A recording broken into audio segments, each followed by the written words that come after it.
This is ridiculous. This only damages the image of America in front of the world people. Just now you use the word and some other words, and that had nothing to do with the truth. I don't know where did you learn that.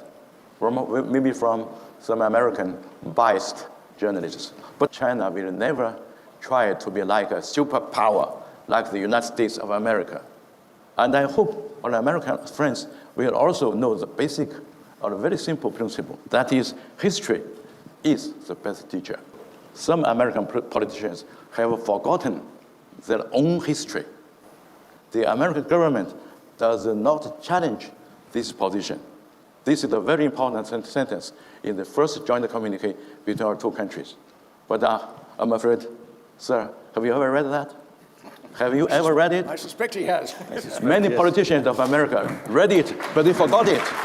Watch the former foreign minister of China, ZhaoXing, skillfully challenges the former U.S. Vice President, Dick Cheney, without any notes on hand. This is the rare moments you won't want to miss.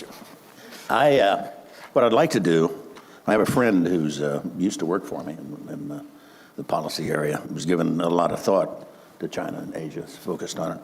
But he wrote something recently that I think sort of captures the perspective of a lot of Americans about what's happening. It's not necessarily official policy in that sense, but it's, I think it is an effective way for those who want to understand what the concerns are.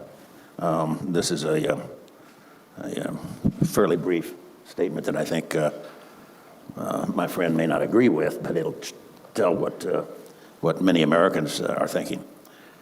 Since the end of the Cold War, U.S. economic policy towards China has been premised on the assumption that expanding trade and investment would have beneficial effects, both on China's external behavior and on the evolution of its domestic economic and political institutions.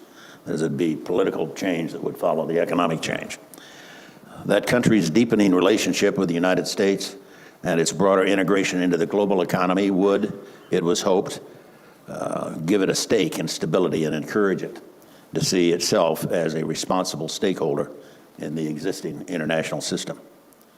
As its economy developed, China would move away from state-directed planning and place greater reliance on market mechanisms.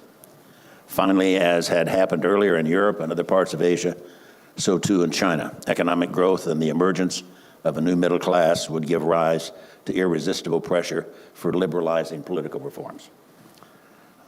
That was the expectation. As has become increasingly clear in recent years, these expectations have not been borne out, nor are they likely to anytime soon.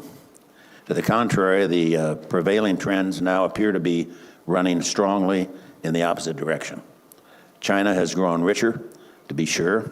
By some estimates, the total size of its economy will soon exceed that of the United States. Far from liberalizing and relaxing its grip, however, in the past decade, the regime in Beijing has become more repressive and more militantly nationalistic. Instead of evolving into a mellow, satisfied status quo power, China has grown more assertive and is using its increasing economic clout and military power to challenge key aspects of the prevailing regional system and the larger international order. Meanwhile, instead of a steadily increasing reliance on market forces, the Chinese party state has continued and, in certain respects, expanded its use of quasi-mercantilist policy tools. In effect, the bottom line is that we had hopes for political evolution in China, both in terms of how they operated internationally as well as domestically, but those hopes have not been realized in spite of the significant economic change that we've all observed and welcomed. Thank you for giving me the opportunity to answer or to respond to the comment by the former Vice President of the world's superpower, the US. Please believe me, China will never learn from a world superpower. China will never try to be hegemonic. Just now you use the word and some other words, and that's had nothing to do with the truth. You are talking about new China's nationalism. I don't know where did you learn that. Maybe from some American biased journalists. But you are a great politician. You are not a biased journalist, sir. So excuse me for being so candid. China, according to President Xi Jinping's idea, will always have the people at the center. Will always believe in the principle of the people first. The people meaning not only the Chinese people, but also the people of the world at large.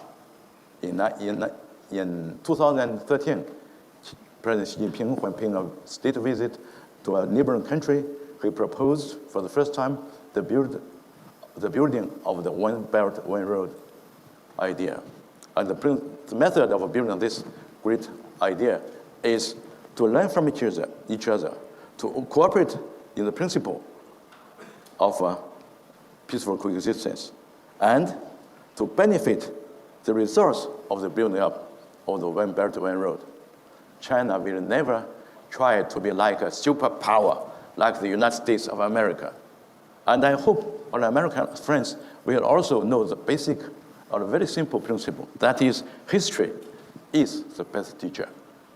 According to what I learned from my American professors at the university, America, of the Northern American continent, used to be a colony of the UK, of the British Empire.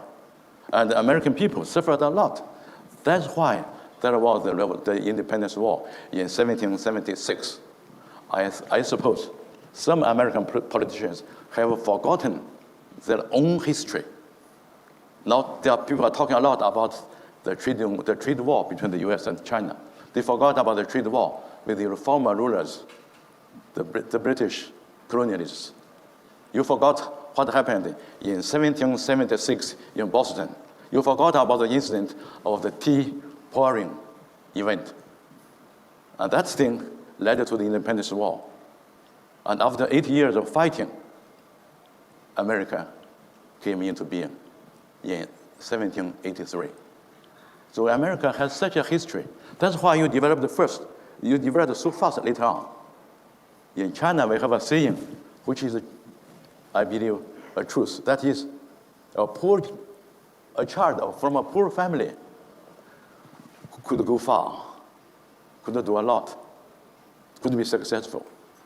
American, you have your forefathers to be ruled, to be exploited, to be bullied by the Western European colonialists. So after you got independence, you developed so fast. You had so many inventions, and so on and so forth. And however, what the pity is, when you became the number one economy, the number one military power, you became a student, a learner of your former, boss, the British. You want to bully others. In 1900, you joined the other Western imperialists to invade China. In the 1950s, America took the lead to invade the Korean Peninsula. And you made a lot of trouble in the Middle East and around the Arab world. You tried to sow discord among peace-loving countries. And you didn't keep your promise. Talking about U.S.-China relations, I was quite happy to thank you for you to give me the chance. Remember, sir, 1972 was still not too far away. On the last day, February the 28th, 1972, the first joint communique between our two countries was announced in Shanghai. According to that communique, we simply call it the Shanghai Joint Communique between China and America. The essential sentence in that document is that the American government finds that the people, the Chinese people on the two sides of the Taiwan Straits, all believe there is only one China.